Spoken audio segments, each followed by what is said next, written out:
안녕하세요, 설정 DJ입니다. 이제 앞으로 설계를 진행하면서 도면만 그릴 수는 없습니다. 기본적으로 우리가 알고 있어야 되는 내용들도 있겠죠. 예를 들어 KS 규격이라든지 이런 부분들을 알고 있어야지만이 이런 부분, 이런 내용들을 이용해서 설계를 할 수가 있는 거죠. 그래서 설계를 진행하면서 알아야 되는, 알고 있어야 되는 그런 KS 규격이라든지 그런 내용들도요, 같이 한번 알아가는 시간을 가지면서 진행을 하도록 할게요. 이런 기본적으로 알고 있어야 되는 내용들은요, 암기를 할 필요는 없습니다. 어떤 내용들이 있는지만 알고 계신다면은 요즘은 인터넷에 검색을 한다든지 이런 KS 규격을 열람할 수가 있습니다. 그래서 열람을 해서 그 내용들을 확인할 수가 있기 때문에 암기를 할 필요는 없어요. 그리고 이제 영상들을 만들면서 제가 영상에 대한 시간은 이제 1시간 정도로 끊을까 생각합니다. 제일 긴 영상들은 1시간 정도로 해서 끊을까 생각해요. 영상에 대한 시간이 1시간이 넘어가면 좀 힘들더라고요. 영상을 찍는 것도 힘들지만 편집을 하는 것도 힘들고요. 그만큼 시간이 더 오래 걸린다는 거죠. 그래서 보통은 한 30분을 좀 넘어서 영상을 만들든지 아니면 최대로 길 때는 1시간 정도로 해서 이렇게 영상을 만들 거예요. 자, 저번 시간에 마지막에 제가 이 화면에 보이는 이 형태에 대한 부분을 여러분들이 영상을 보시고 만들라고 했습니다. 그쵸? 자, 이렇게 하기가 어려웠다라는 분들 계실 수도 있으니까요. 다시 한번 더 이 부분을 도면을 정리를 하는 부분을 한번 다시 설명을 드리도록 하겠습니다. 그리고 설계를 하는 기계의 명칭은 부시 프레스 머신이었습니다. 그쵸? 부시 프레스 머신이라는 기계였습니다. 그쵸? 그리고 이런 기계들에 대한 명칭은요, 각각에 대한 기계들이 가지고 있는 기능적인 부분에 의해서 이렇게 명칭이 정해집니다. 그래서 이런 명칭도 제가 임의로 정한 거죠. 정한 겁니다. 이렇게 각각의 명칭을 가지고 있는 기계들도요, 분류를 할 수 있는 부분들이 있어요. 이런 분류를 할 수 있는 기준이 어떤 부분이냐?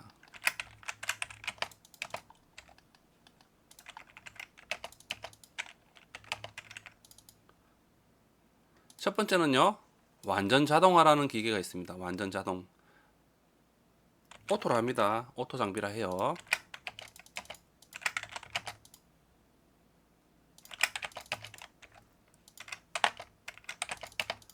그리고 완전 자동화가 아닌 반자동으로 분류를 할 수 있는 기계도 있습니다. 자, 이런 기계는요, 오토가 아닌, 오토는 오토지만요, 세미오토라 합니다. 자, 이런 기계를 완전한 자동화가 아닌 반자동인 그런 기계를 세미오토라 해요. 세미오토라 합니다. 그리고요, 자동도 아니고 반자동도 아닌 사람이 순수하게 사람이 작업을 하는 기계가 있습니다. 자, 이런 기계를요, 매뉴얼이라 합니다.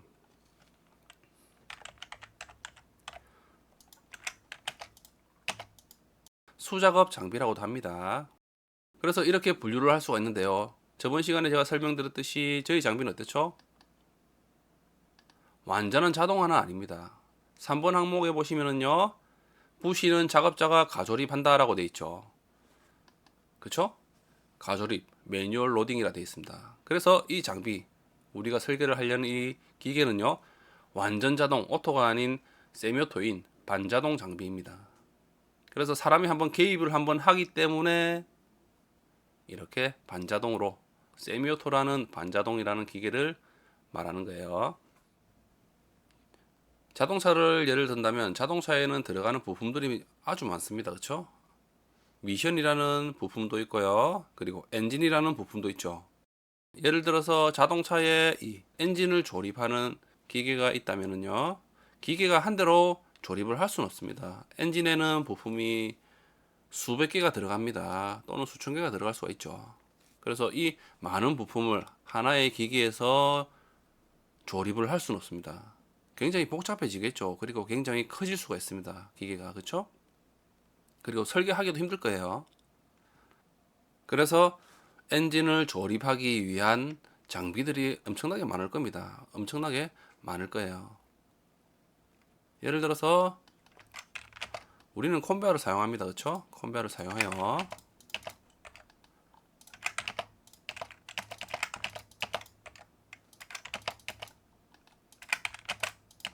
자, 예를 들어서 제가 이렇게 임의로 만들어 버리는 겁니다. 만들고 있는 겁니다.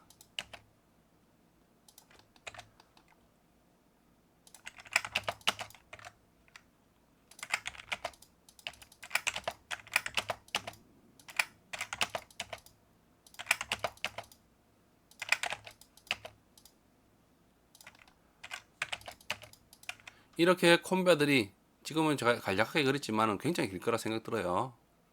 콤베어들이 굉장히 길게 배치가 되어 있는데, 자, 이런 배치되어 있는 구간들에요,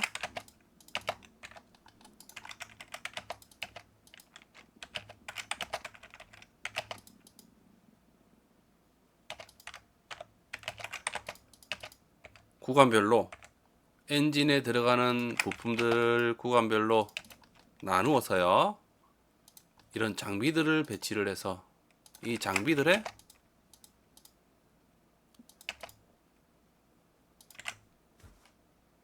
엔진에 들어가는 일부 부품들을 하나씩 하나씩 조립을 하는 거죠. 조립을 해 나가면서 마지막에 있는 장비에서 이제 엔진이 완료가 되겠죠. 엔진 조립이 완료가 되겠죠.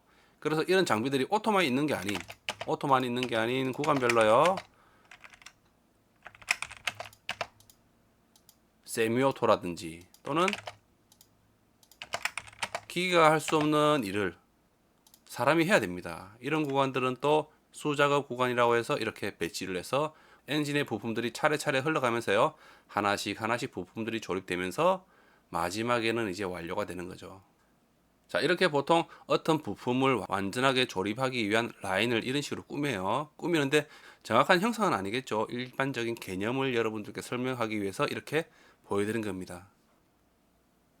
그래서 엔진에 대한 부품을 조립하기 위한 기계들은 각각의 또 명칭을 가지고 있으면서 반자동일 수도 있고 매뉴얼 수작업일 수도 있고 완전한 오토일 수도 있는 거죠. 자, 이렇게 배치를 해서 각각에 대한 기계들을 설계를 해서 제작을 해서 시운전을 해서 이제 완성이 된다면은 이제 엔진을 만들게 됩니다. 조립을 하게 되는 거죠.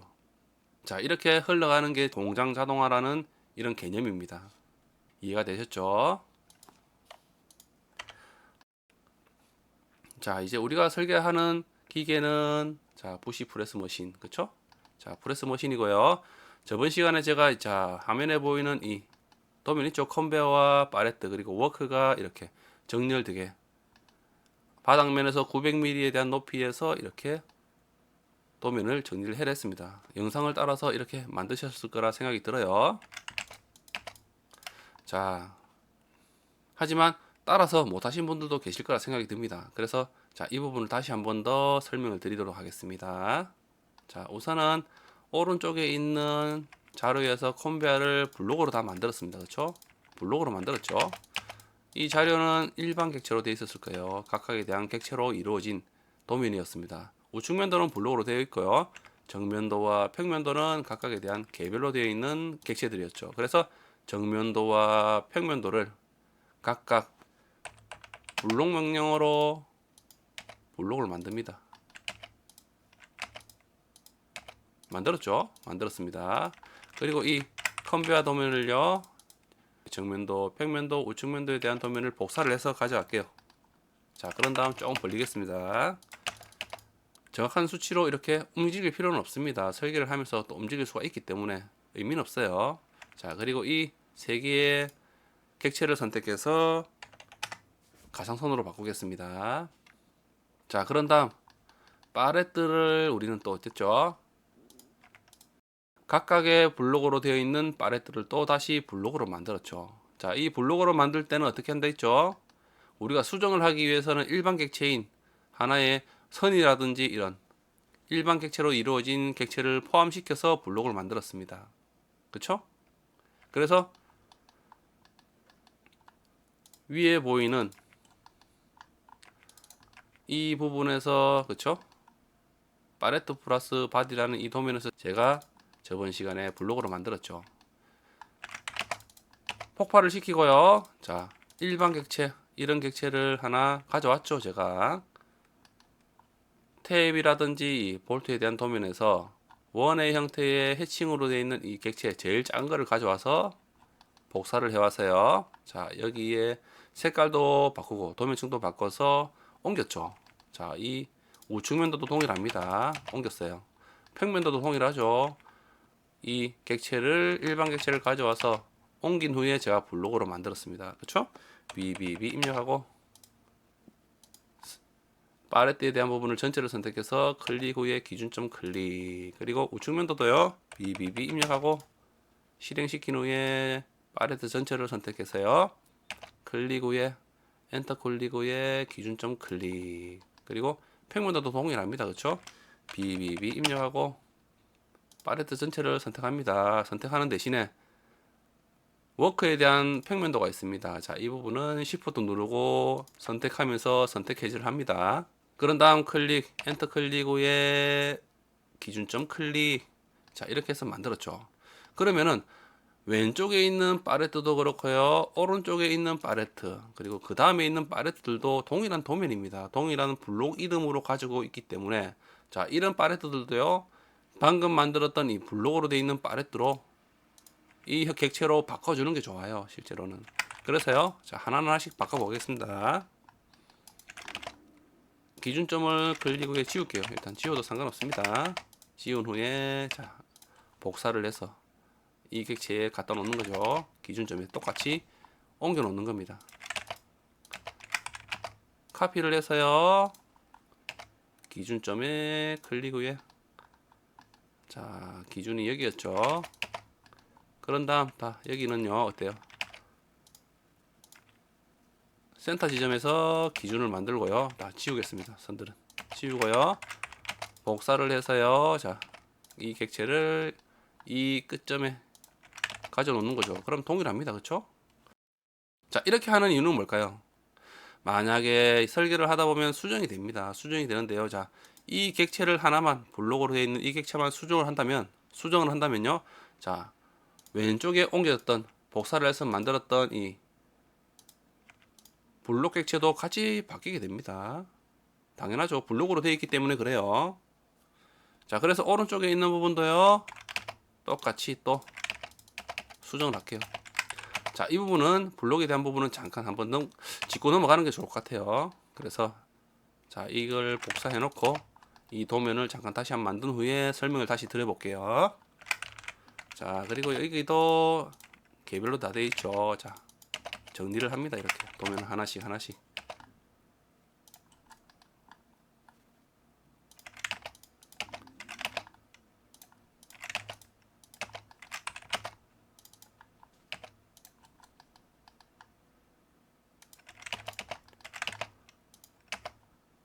센터 지점이죠.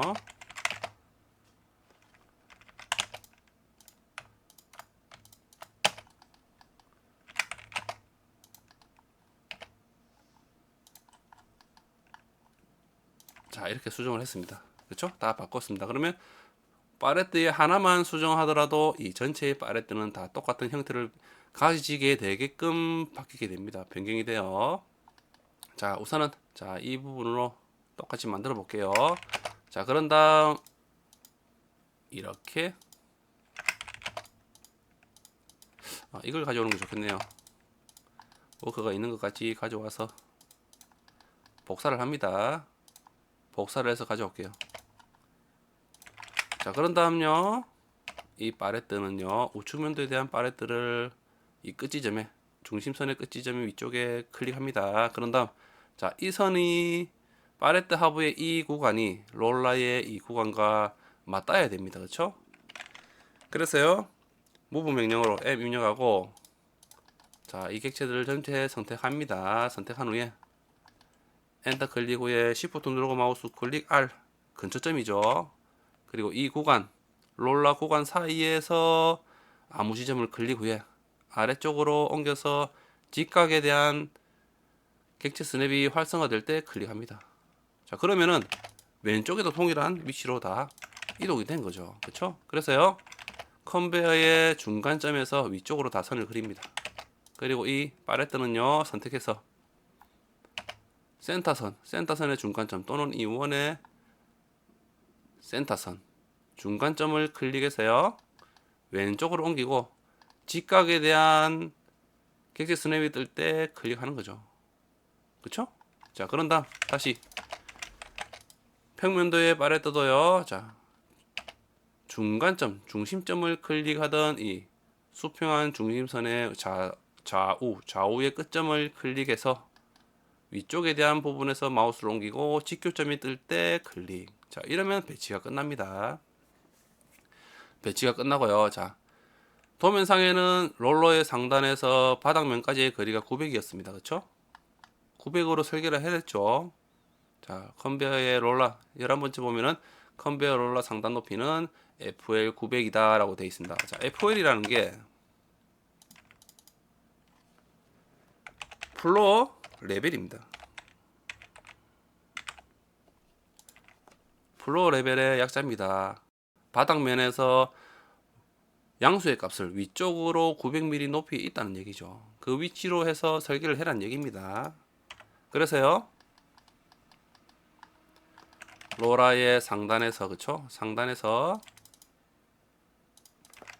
아래쪽으로 900mm만큼 이동을 시키는 거죠.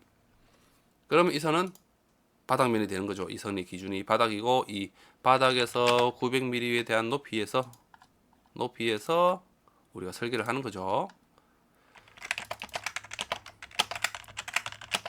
자, 치수를 조금 더 키울게요. 제가 축척을.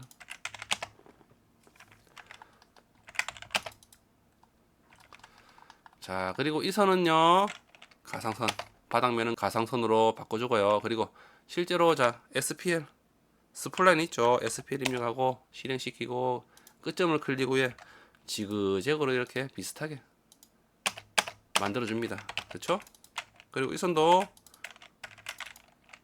가상선 밀러 명령으로요, 대칭으로 옮기면 되는 거죠. 그렇죠? 자, 그럼 이렇게 저번 시간에 했던 작업과 동일하게 형태를 바꾼 거죠. 위치는 다르지만은 상관없습니다. 그렇죠? 자, 그리고 부가적으로 좀 설명을 드리자면, 자, 컨베 롤러가 있습니다. 좀 약식으로 그렸는데, 자, 여기에는 롤러가 있죠. 원형에 대한 롤러입니다. 그래서 이 롤러에 대한 부분이 왼쪽으로 옮겨보면은 롤러의 상단 끝이, 자, 측면도에서 이 노란 점 있죠. 노란 선. 이 노란 선에 대한 윗부분을 얘기를 하는 거예요. 이렇게 약식으로 그린 겁니다. 그래서 기본적으로 원래라면 이런 롤러가요, 같은 피치로 이렇게 계속 있는 겁니다.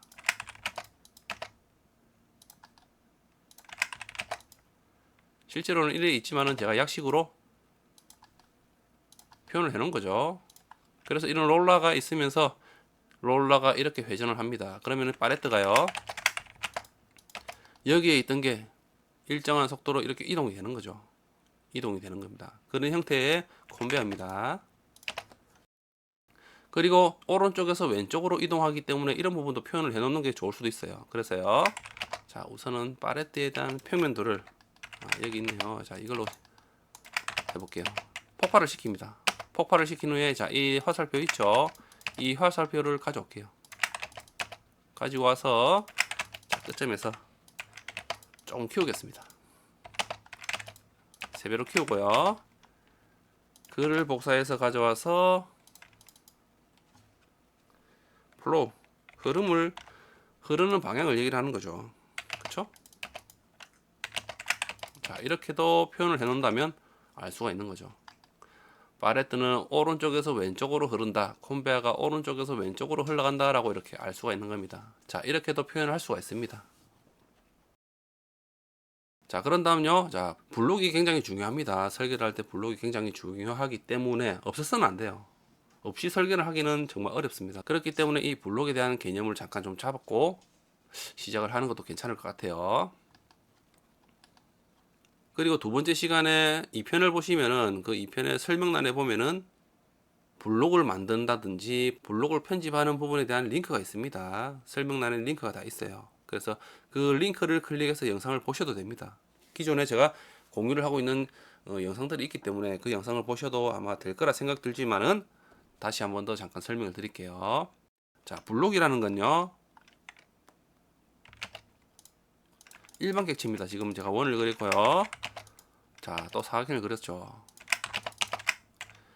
이 두 개는 일반 객체지만은요, 각각에 대한 객체로 되어 있습니다. 선택을 해보면은 시축점이 다 보입니다. 그쵸? 선택을 해보면 4분점의 원도 4분점에 대한 부분과 중심점에 대한 신축점이 다 보이죠. 자, 이 객체들을요 블록으로 만들면은 선택을 해보면요 어때요? 기준점에 의해서 전체가 이제 선택이 되는 거죠. 좀 다르죠. 개념이 다릅니다. 그렇죠? 좀 전과는 다르죠. 개별로 돼 있을 때랑은 다릅니다. 그래서 이 객체들이 블록이 되었는데 이 블록을 수정하는 방법은 리페디트라는 명령어가 있었죠. 그 명령어를 사용한 데 있습니다. 그리고 우리가 설계를 하다 보면요. 설계를 하다 보면 똑같은 이름을 가진 블록을 하나만 사용하진 않습니다. 하나만 사용할 수도 있지만은 여러 개, 두 개, 세 개, 네 개, 다섯 개 이렇게 많이 늘어날 수가 있습니다. 객체에 따라서 부품에 대한 용도에 따라서 사용하는 부분이 좀 달라지지만 설계 때마다 하나를 사용할 수도 있고 두 개 또는 그 외의 이상을 또 사용할 수가 있습니다. 그래서 이렇게 배열된 각각의 블록들은 자, 이 블록과 노란 이 원에 대한 블록은 전체가 같은 이름이죠. 그리고 사각형도 어때요? 같은 이름을 가지고 있는 블록입니다.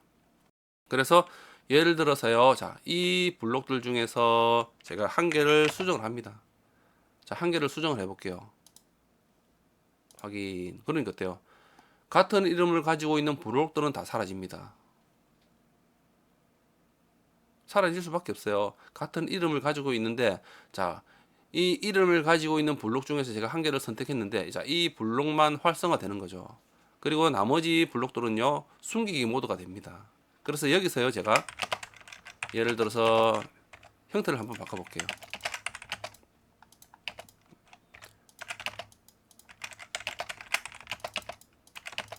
대략적으로 만들어 보겠습니다.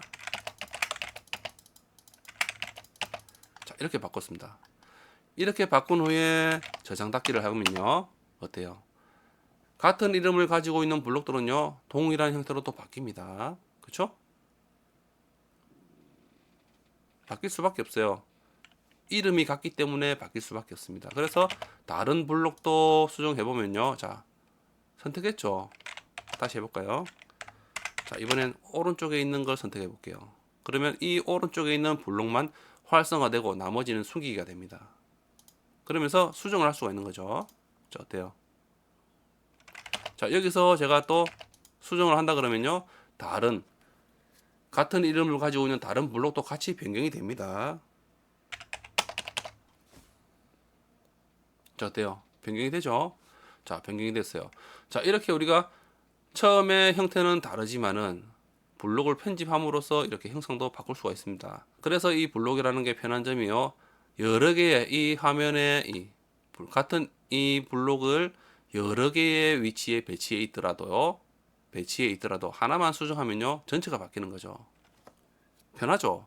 하지만 조심하셔야 되는 부분이 자, 하나에 대한 이 객체가요 블록이 다른 부품들에 조립되면서 간섭이 받는 것도 있고 안 받는 것도 있을 수가 있습니다. 그렇죠?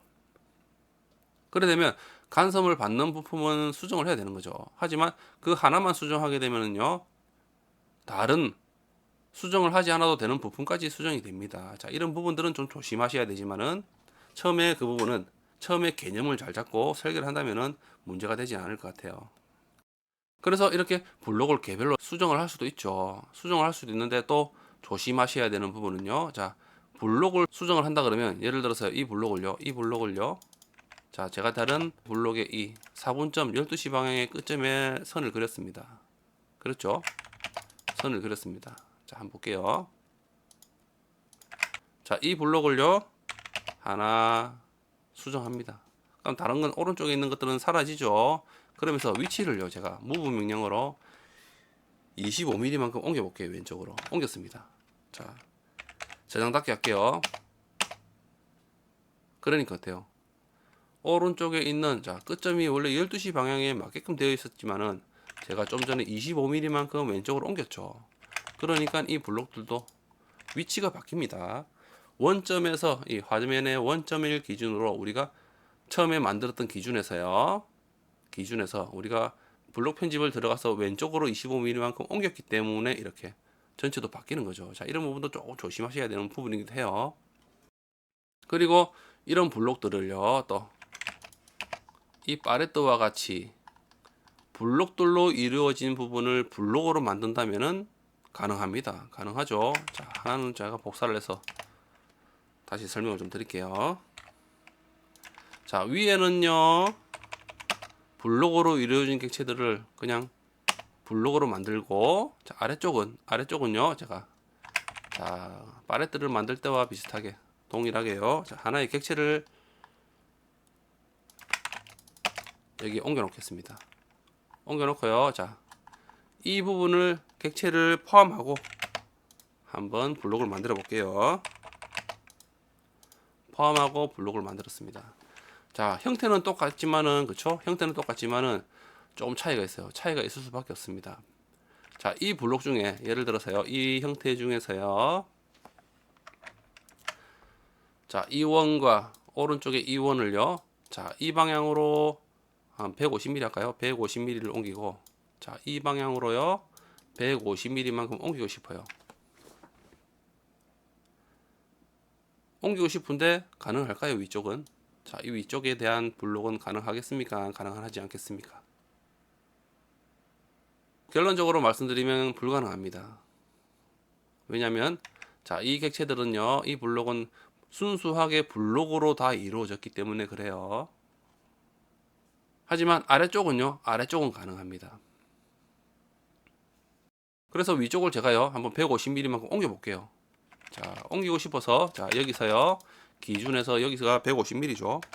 일단 하나를 옮겨 보도록 할게요. 150mm입니다 여기가. 그쵸? 그래서 블록 명령어로, 수정 명령어로요 실행하고, 자, 아래쪽도 좀 영향을 받지만은, 자, 우선 이렇게 먼저 보여드릴게요. 우분 명령어로요, 자, 이렇게 150mm만큼 옮겼습니다. 그러면 어떻게 된댔죠? 오른쪽에 있는 똑같은 객체들도 왼쪽으로 150mm만큼 이동이 됩니다. 그렇죠? 이동이 되겠죠. 자, 이렇게 되면요, 자, 오른쪽에 있는 객체는 오른쪽으로 좀 더 어떻게 해요? 300mm만큼 옮겨야 된다는 거죠.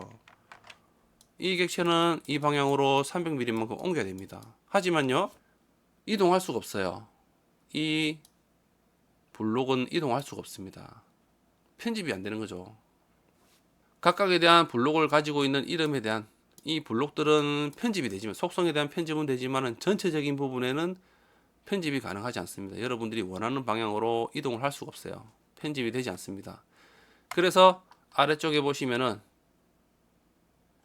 일반 객체를 포함해서, 일반 객체죠. 일반 객체를 포함해서 이렇게 블록을 만든다면요, 제가 처음에 말씀드린 것처럼, 자, 이 부분을 각각 좌우로 원하는 위치만큼 이동을 시킬 수가 있는 겁니다.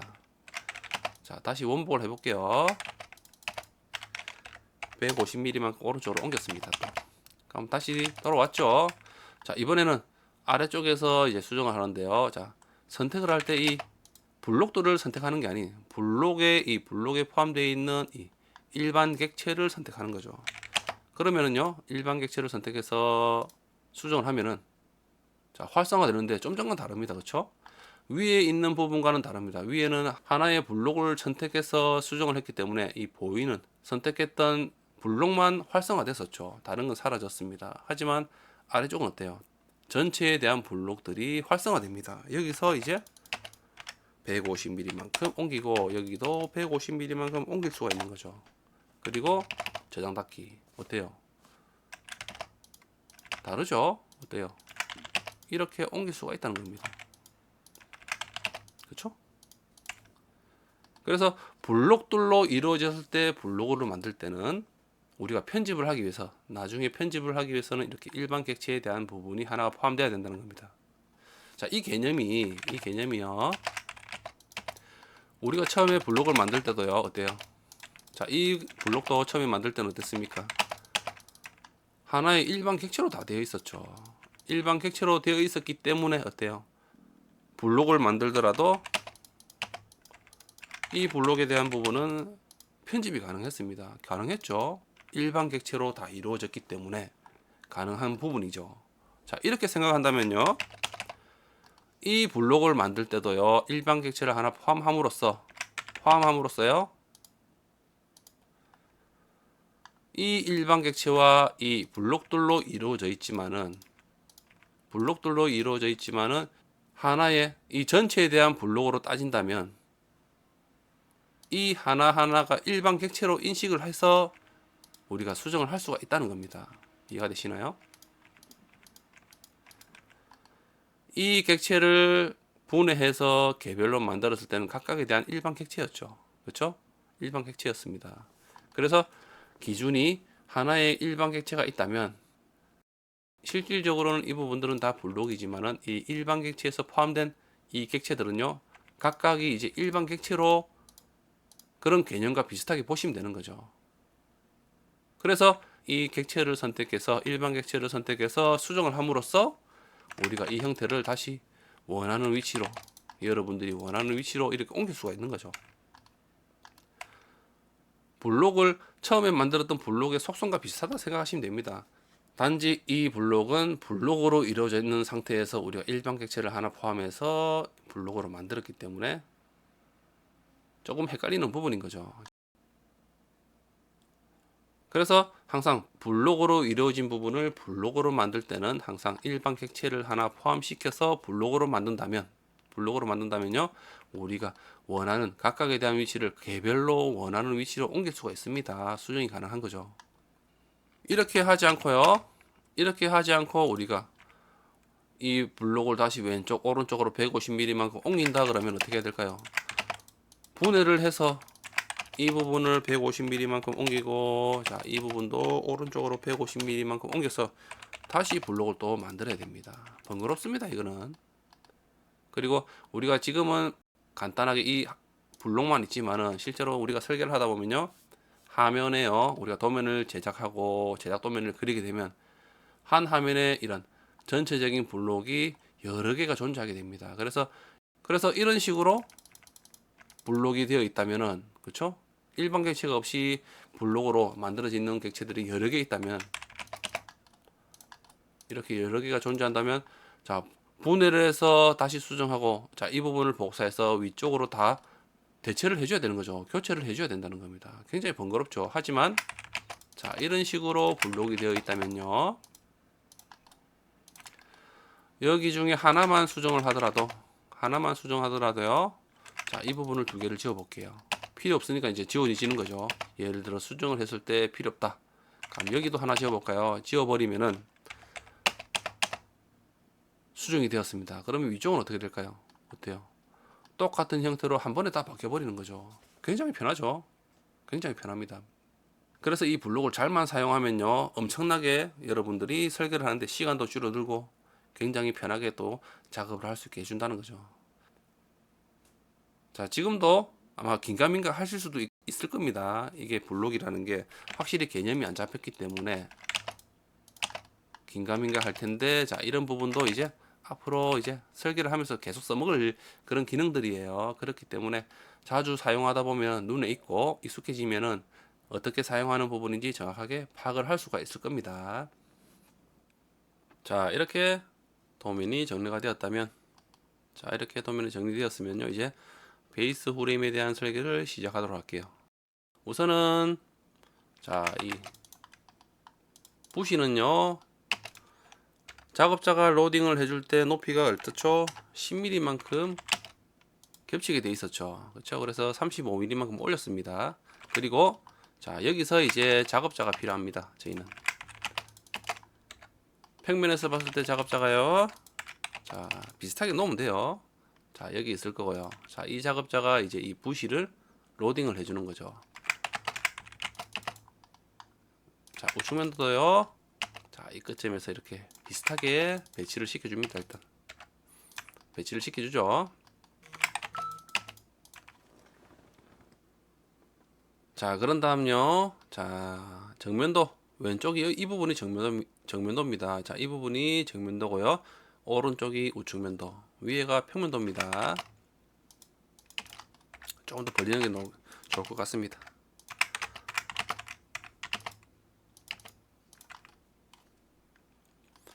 자, 그런 다음, 자, 컨베어의 또는 팔레트의 중간점, 이 센터 중심선에서요, 아래쪽으로 선을 그린 후에 좌우로 600mm만큼 우선은 옵셋을 할게요. 베이스 후레임에 대한 폭이 1200으로 일단 한번 설계를 해보겠습니다. 제가 이 장비에 대한 전체적인 구상은 되어 있지만은 정확한 치수는 구상이 되어 있는 게 아닙니다. 실제로 설계를 하면서 이런 치수들이요, 처음에 그랬던 치수가 맞을 수도 있고 바뀔 수도 있는 거죠. 설계라는 게 설계를 하다 보면 간섭이 생길 수도 있고 변수가 있기 때문에 항상 바뀔 수가 있습니다. 그렇기 때문에 일단은요, 이렇게 임시적으로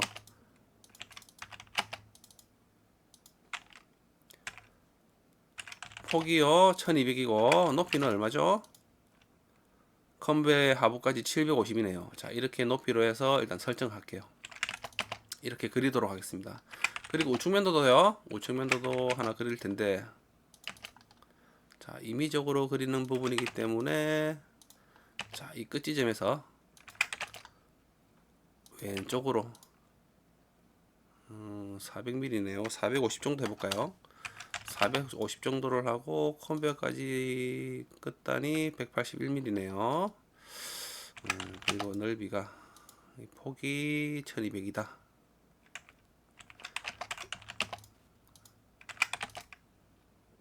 50mm 정도, 500mm 정도로 하겠습니다. 실제로 우리가 사람이요, 이 베이스 프레임 끝단에서 손을 뻗어서 작업할 수 있는 구간이 500에서 600으로 보시면 될 것 같아요. 또는 좀 더 작아도 됩니다. 450에서 600 사이. 이렇게 해서 우리가 이 기준에 대한 부분을 설계를 할 수 있는 거죠. 실제로 이 부분이요, 이렇게 많이 벌어진다면 어떻게 될까요?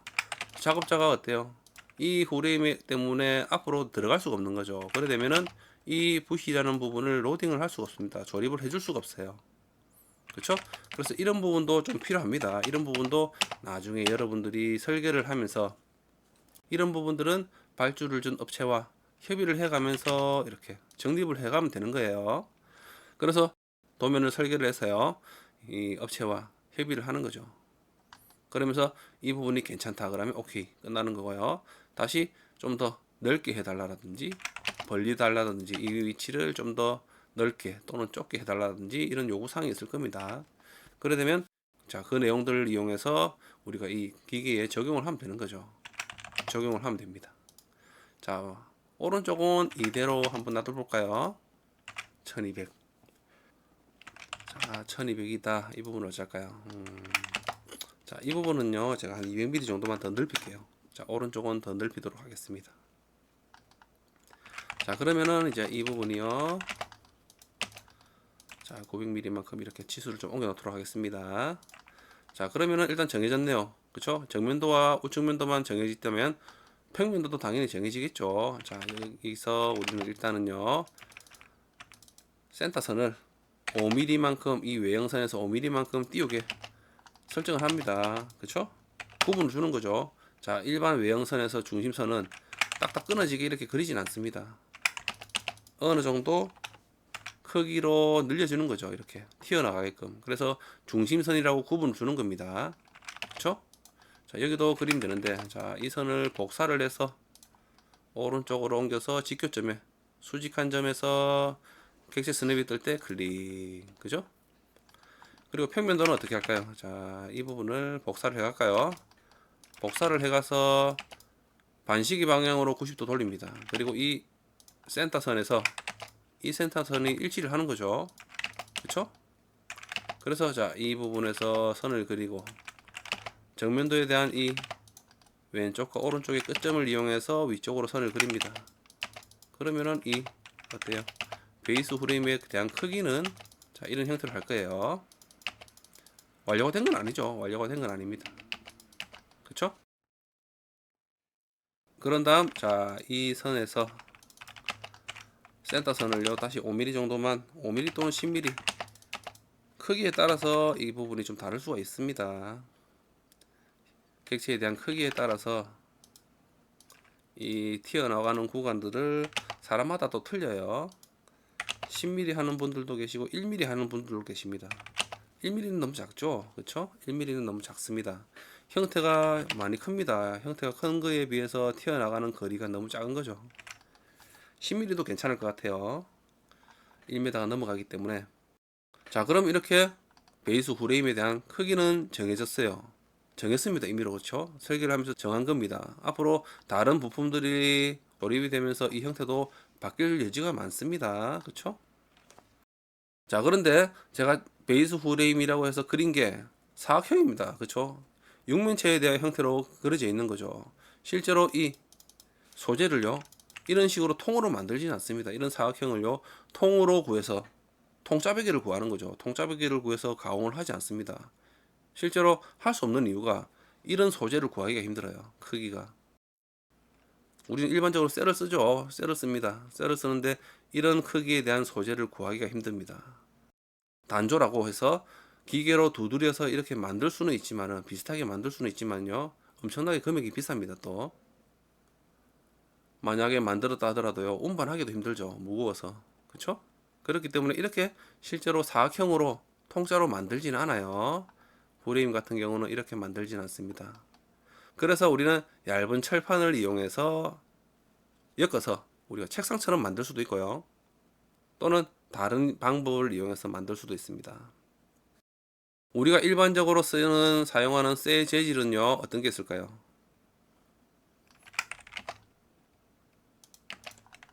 우리가 일반적으로 많이 쓰는 재질은요, 이렇습니다.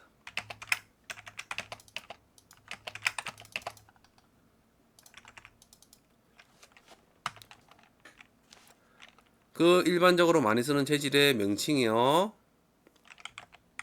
일반 구조용 아변 강제라 합니다. 아변 강제라고요. 자, KS 규격은요, KSD 3503입니다.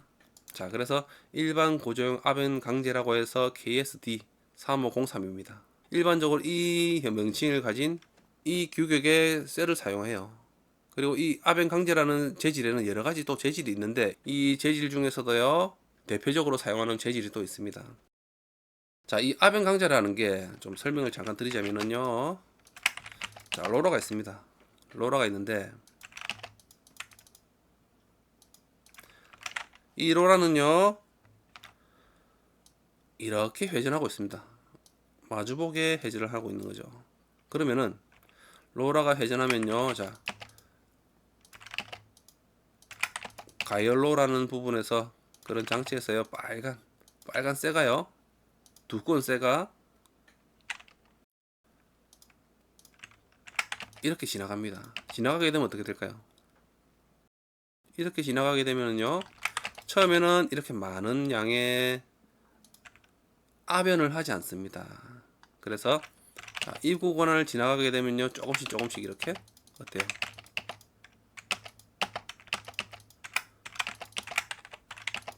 쇠가 얇아지는 거죠. 얇아집니다. 그래서 이 쇠가 이렇게 다 지나간다 그러면요, 두께가 얇아지는 거죠. 그렇죠? 그래서 이 쇠가 다시 뒤로 오면 어때요? 또 이 로라는 조금 아래쪽으로 내려오는 거죠. 그러면서 이 로라가 또 지나가게 되면 어떻습니까? 로라의 강제가, 이 빨간 쇳물로 되어 있는 강제가 지나가게 되면은, 자, 좀 더 두께가 얇아지는 거죠. 그렇죠? 자, 이런 공정을 여러 번 거치면서요, 이 쇠는요, 좀 더 두께가 작아지면서 아변을 이용해서 원하는 두께로 만들어지는 거죠. 최종적으로는 이 아변 롤러가 아래쪽으로 많이 내려와서 이 두께는 더 얇게, 더 작게 이렇게 아변을 하게 됩니다.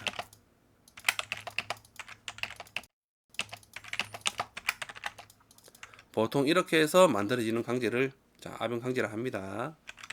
그래서 이 강제 중에서도요, 저희가 굉장히 많이 사용하는, 우리가 많이 사용하는, 대표적으로 사용하는 재질이 있습니다. 이 재질 기호는요, SS41입니다. 그리고 똑같은 재질이지만 사용하는 재질에 대한 이 기호가 다릅니다. SS41이 아닌 400입니다. 그리고 또 하나 더 있어요. SS275. 자, 이 세 개에 대한 재질은 똑같은 재질이에요. 똑같은 재질을 왜 이렇게 사용했느냐 하면요, 자, SS41 같은 경우는요, 1959년에 사용하기 시작했습니다. 그러다가요, SS41을 사용하다가요 1991년도에 자, 이 기호로 바뀐 거죠. 재질을 바꿨습니다. 재질 기호를요 이걸로 바꿨어요. 이 재질 기호는요 지스 규격입니다. 일본 규격입니다. 일본 규격을 이용해서 우리가 사용을 한 거죠.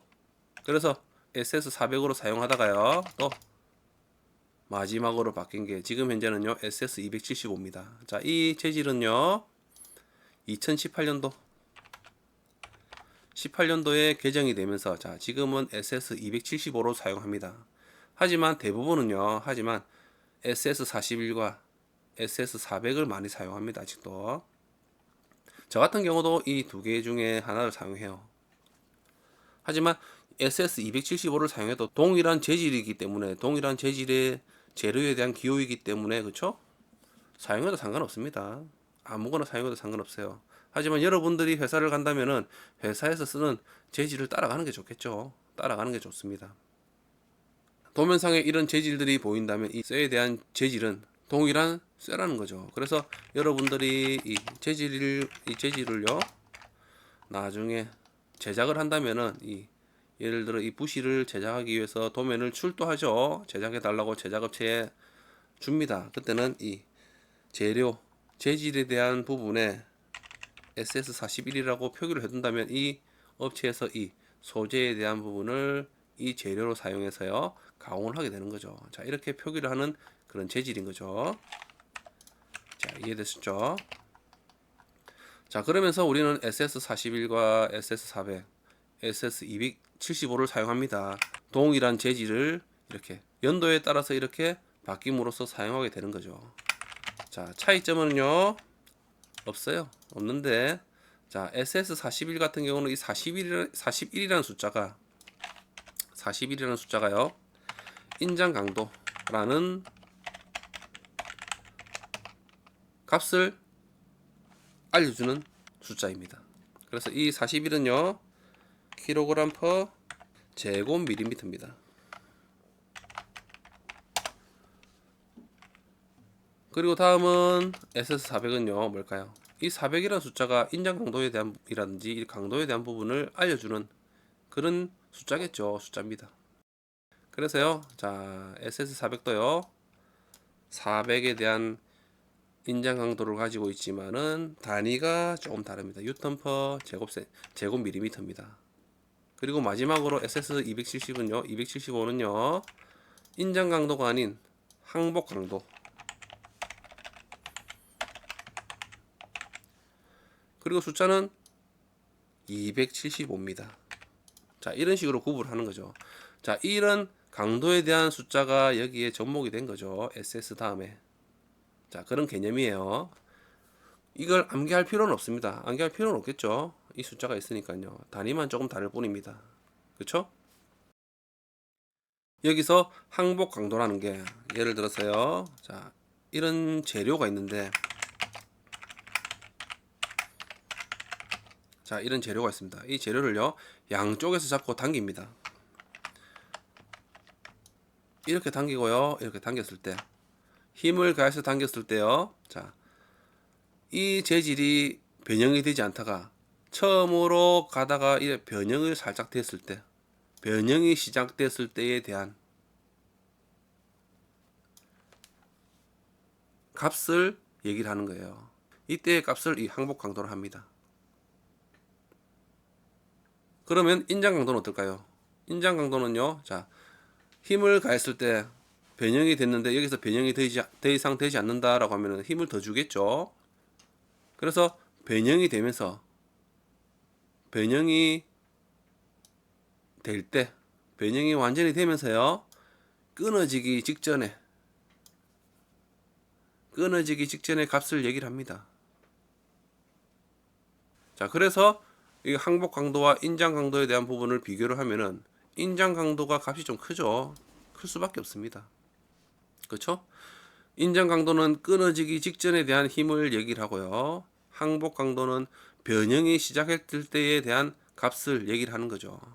그 차이가 좀 있는 거죠. 자, 이런 개념입니다. 암기를 할 필요는 없어요. 그렇죠? 이런 개념이 이런 부분이 있다는 것만 알고 계시면 됩니다. 자, 그래서 우리는요, 일반적으로 이제 이 재질을 사용합니다. 이 재질은 동일한 재질입니다. 동일한 쇠죠. 그래서 이 재질을 이용해서 우리는 베이스 프레임이라는 부분들을 또는 다른 부품들을 만들게 되는 거죠. 이 외에 다른 재질도 있지만은, 자, 지금은 우리는 프레임을 만드는 부분이기 때문에, 자, 이 재질을 사용해요.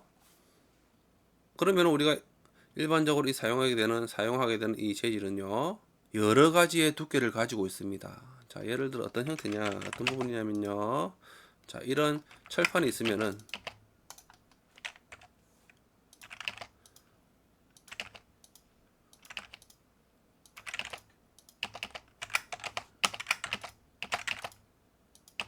이런 철판이 있죠. 철판이 있으면 이 두께에 대한 부분들을 우리가 좀 알아야 돼요.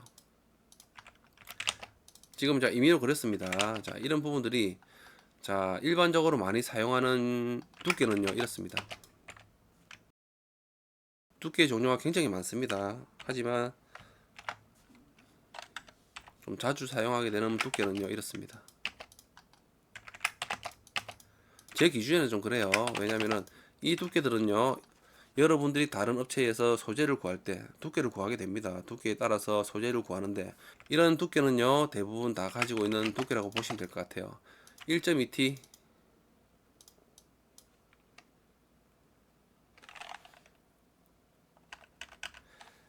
2.3T, 그리고 2T도 있죠. 2T도 있습니다.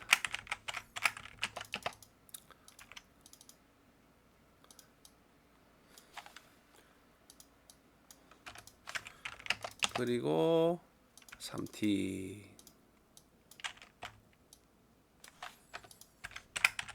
그리고요 3.2T, 그리고 4T. 실제로 이 사이사이에 대한 티수들도 존재합니다. 존재하지만은 제 경험상 이런 두께에 있는 소재들이요, 굉장히 구하기 쉬웠던 것 같아요. 예를 들어 우리가 도면을 그리고 후에 발주를 주죠. 발주를 주면은 모형으로 절단을 해옵니다. 레이저라든지 이런 부분을 이용해서 모형 절단을 해오죠. 모형 절단을 할 때 이 소재에 대한 두께가 없다면은 해올 수가 없는 거죠. 다시 그 업체에서 그 소재를 구해와야 되는데, 급할 때는 어떻게 될까요?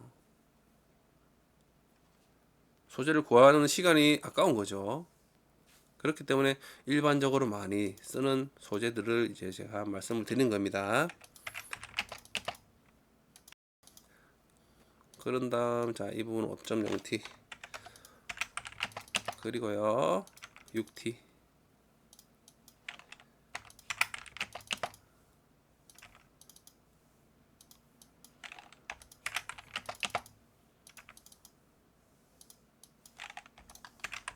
t 아주 많죠. 많습니다. 10T,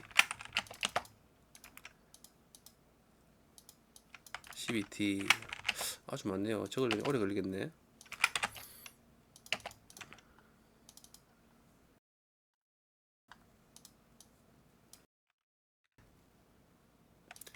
14T고요. 그 다음에 15T. 외울 필요는 없습니다. 자, 이런 부분이 있다고만 알고 계시면 될 것 같아요. 16T, 19T, 20T, 22T. 자, 22T까지는, 두께가 22T까지는요, 레이저 절단이 가능합니다. 레이저 절단이라는 게 빛을 이용해서, 그렇죠? 굉장히 밝은 빛을 이용해서 재료를 절단하는 그런 기계입니다. 장치죠. 그래서 여러분들이 예를 들어서 이런 모형을 그렸어요. 이런 모형을 그렸는데 이 부분에 CAD 파일을 이용해서 또는 이 레이저를 절단하는 업체에 이 도면을 주면은요, 이 모형을 그려서 이 철판에, 굉장히 큰 철판에 이 모형을 배치를 합니다. 이렇게 배치를 하고요, 프로그램을 배치를 해서 이런 원하는 형태로 모형을 따오는 거죠. 절단을 해오는 겁니다. 이런 식으로 모형을 따서요, 이렇게 원하는 재료만 이렇게 가져오는 거죠. 그럼 여기는 구멍만 나 있는 거죠, 이 부분이. 자, 이런 식으로 이제 레이저에서 가능한 T수가 보통은 22T입니다. 까지가 22T라는 거죠. 넘어가면은요, 안 해줍니다. 잘 안 해줘요. 왜냐면은 이 빛을 내는 툴이 있거든요. 앞쪽에 이제 이 모형을 절단하기 위한 툴이 있는데 그 툴에 이제 손상이 가기 때문에 잘 안 해줍니다. 22T도 잘 안 해주긴 해요. 안 해주는데 할 수 있으면 22T까지 가능하다는 거. 그리고 그 위쪽으로는요 23T 그리고 24T겠네요.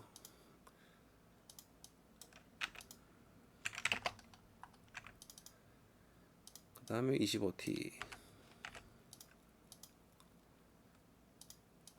이 위에서는 좀 그렇긴 한데 26T도 있었던 것 같은데.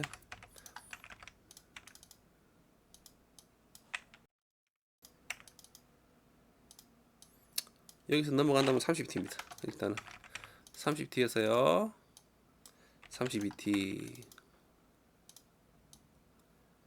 35T. 회사에 가시면은 아마 이 소재에 이런 T수가 있다라고 알려줄 수도 있고요. 모른다면은 거래처에 물어보고 T수가 있는지도 확인해 보면 되는 거죠. 확인해 보면 되는 겁니다. 자, 40T가 넘어가면 이제 5mm씩 대부분 커지더라고요. 그러면서 좀 더 구하기 쉬운 소재라고 보시면 됩니다. 40과 45 사이에도 뭐 41T, 2T 있거든요. 있기는 합니다만은 42T도 있을 것 같아요. 자, 5T, 45T. 자, 여기서부터는 이제 50T부터는 진짜 5mm씩 올라간다고 보시면 될 것 같아요. 그러면서 제일 제가 두꺼운 이 아벤 강제를 써본 T수가요 135T인가 130T가 그래요. 아마 기억에서 130T까지는 아마 있었던 것 같은데 자 구하기는 힘듭니다 실제로. 그래서 이런 두꺼운 소재를 할 때는 필히 알아보셔야 돼요. 자 그래서 이런 형태로 이런 두께에 대한 소재를 많이 사용합니다. 이런 소재를 사용한다면요 아마 구하기는 쉬울 거예요.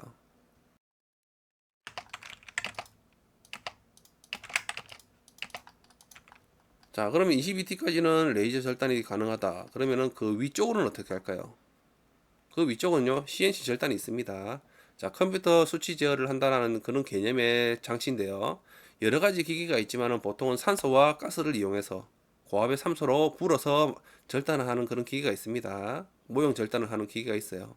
레이저가 아닌.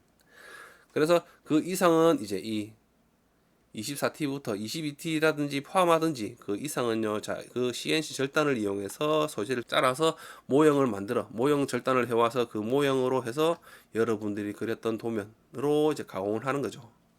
자, 그래서 이 일반 고조형 아벤 강제라는 부분을 이제 검색을 해볼 수도 있습니다. 규격에 대한 부분을. 어떤 재질에 대한 부분인지, 재질에 대한 항복 강도라든지 이런 부분을 검색을 해서 우리가 알아볼 수는 있어요. 그래서요, 인터넷 창을 켜시고요. 자, 여기에 KS 규격이라고 검색을 하시면요. 자, KS 표준 열람 서비스 있죠. 자, 이 홈페이지를 클릭합니다.